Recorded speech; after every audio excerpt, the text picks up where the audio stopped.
ప్రభునందు ప్రియమైన దేవుని బిడ్డలారా, ఈ దినమున పరిశుద్ధ గ్రంథాయ పుస్తకాలలో ఉన్నటువంటి యెరూషలేము యొక్క ఇతర పేర్లను మనం ధ్యానించుకుందాం.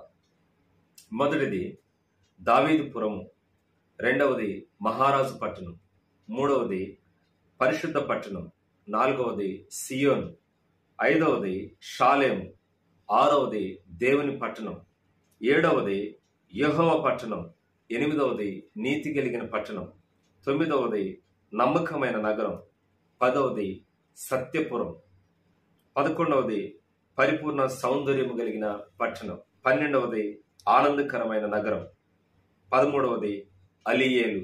ఈ విధంగా యెరూషలేముకు 13 పేర్లు పరిశుద్ధ గ్రంథంలో రాయబడి ఉన్నాయి. దేవుడు ఈ మాటలు మన వినికిడిలో దీవించి ఆశీర్వదించును గాక. ఆమేన్.